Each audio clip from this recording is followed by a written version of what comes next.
I've written about what I call dancing with gorillas, including with Julian Birkinshaw, a Thinkers 50 ranked scholar at London Business School. And in the early days of my research, this was really looking at how startups could engage with large corporations. And having moved to China a few years ago, I began to explore this phenomenon in China as well, and have this article on the Thinkers 50 website called Dancing with Gorillas in the Land of the Dragon. I'd like to start by giving you glimpses of 3 startups. The first is from 2007, a startup called Gritsam, about the time that you saw companies like Microsoft partnering with Nokia. Of course, that didn't go to plan, but the point is, this is what partnering tended to be.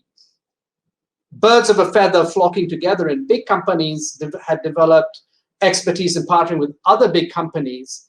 4 years after Gritsam was created, you also saw the same CEO of Microsoft back then, Steve Ballmer, shaking hands with Qi Guosheng, a young entrepreneur in Beijing who had founded a company called Gritsam, which back then had fewer than 200 employees.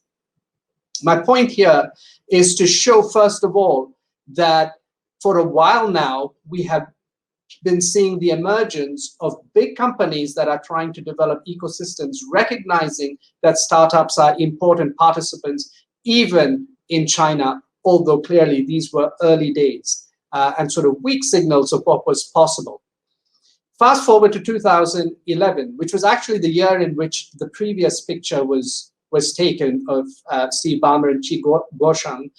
2011 was the year that Wechat was created. It was a year that I believe began the transition in China towards a mobile internet economy.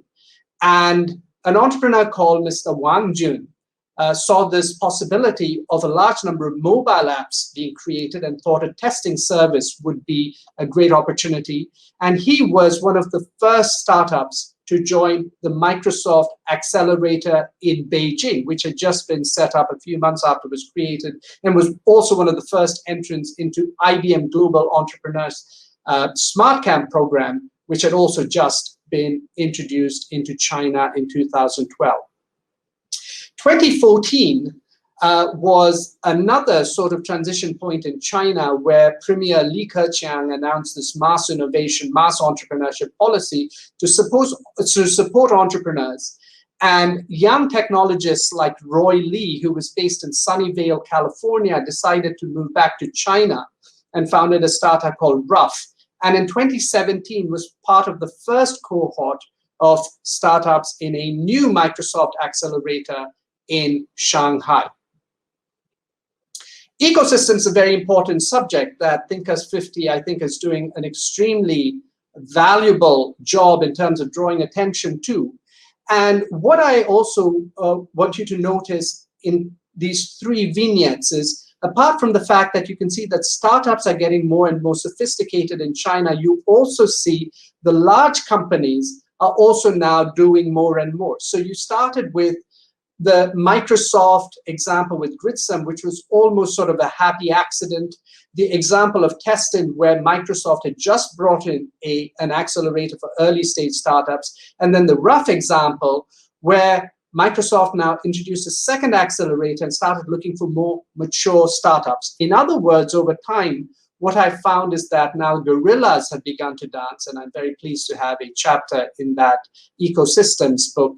And now I'm also developing these ideas into a full-fledged book, which will be out in the autumn. Gorillas Can Dance. Now, what is this phenomenon? And I think this is something we all have been observing in different parts of the world. It's happening simply because big companies recognize that they can't do everything themselves. In a world of disruption, they have something to offer startups that startups would love, like resources and legitimacy, but they are keen to gain access to startups' creativity and agility. It is a potential win-win, but although this sounds great on paper, in fact, there is this interesting paradox in that the very differences that make corporations and startups attracted to each other also make it difficult, or at least not straightforward, to work together, because there's asymmetry of goals, what each side wants, asymmetry of structure, the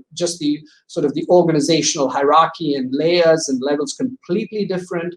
And it's difficult for startups to get attention of the right people within large companies, and large companies see a multitude of startups out there and don't know who to pay attention to, which therefore begs the question, well, how do you do this properly? And in fact, what I talk about in that chapter in the ecosystems book is how by clarifying what the synergy is, by creating an interface like a corporate accelerator or another type of maybe an innovation contest type program, and then also cultivating exemplars that these different asymmetries can be systematically overcome.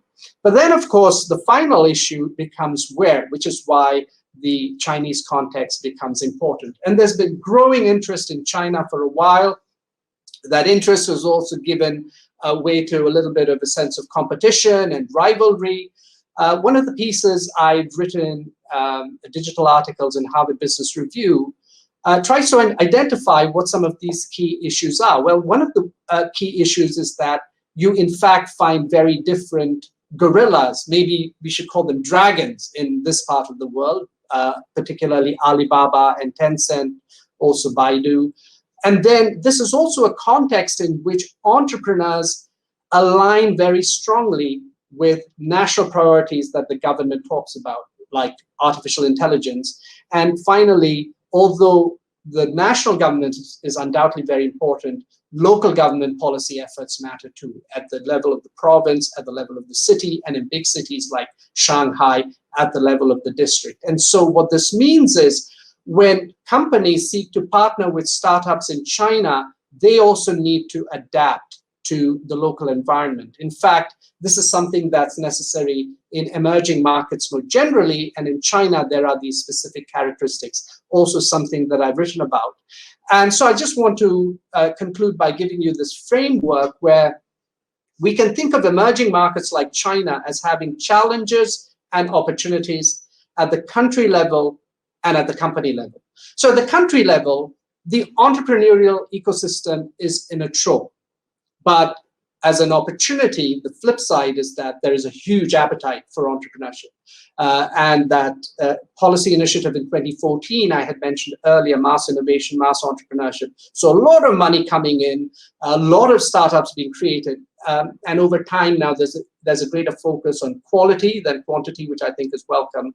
But you can see the huge appetite. However, you also find a lot of first-time entrepreneurs, people trying to figure their way out. It's very dynamic, but it's not like Israel. It's not like Silicon Valley. A lot of first-time entrepreneurs, a lot of people who are finding their way.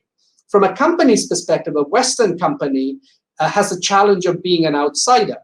But on the flip side, they have access and they're able to gain visibility of new technologies that they may not see back home.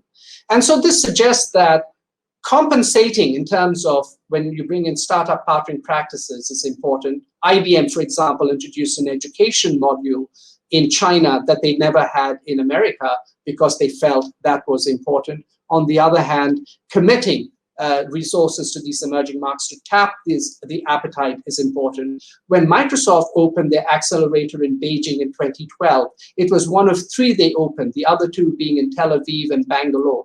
It was only the following year that they opened their London accelerator, and the year after, one in Seattle. So this approach of starting with emerging markets was a very clear signal of commitment. And then if you're an outsider in this market, it's important to co-opt insiders. Even Amazon, which is the sort of the cloud servicing, the cloud service of choice for Silicon Valley startups found that in China, they were an outsider, and they worked with a local incubator service and had a 3-way partnership in different places. This other company called DreamT, Amazon, and the relevant local government, which I thought was actually an effective way to go about it. And finally, given that there is access to these innovative new solutions, co-innovating becomes important. And in so doing, it's also important to take into account these other local dragons, if you will. Eli Lilly, a US pharmaceutical company, formed a three-way partnerships with DXY, which was a Chinese startup that is kind of an education portal for medics to come together and share knowledge, alongside with Tencent. Lilly is one of the world leaders in diabetes medication. And so they found this three-way partnership a great way to increase brand salience in the minds of doctors who were then giving advice to patients. And Tencent, of course, had an interest in collecting data from these patients. As another example, Microsoft Accelerator worked with Walmart. So Microsoft's startup alumni in China became the major contributors to Walmart's efforts in China to look for innovative solutions, like, for example, an AI company in Shenzhen, which has developed a solution that greatly simplifies and makes much more convenient the act of buying loose vegetables and fruit in a Walmart store in China. And so impressive was this Shenzhen company's technology that Walmart are now using it in the US, but for a different application, which is in-store theft. And finally, this example from Ningbo, a city not far from Shanghai, just to show that even in second-tier cities, you do see startups like this company called Smarter Logistics and another really tiny startup called Delport, partnering with the mighty IBM through the Ningbo Smart City program, in an example where very clever local government officials helped to bring this about. And so what I'm trying to say, I guess, is China is a very dynamic environment, but a very different one. And companies that are thoughtful in terms of their ecosystem practices vis-a-vis the startup ecosystem are able to gain valuable innovation outcomes. And ultimately, the message is most of us innovate better together than we do alone. Thank you.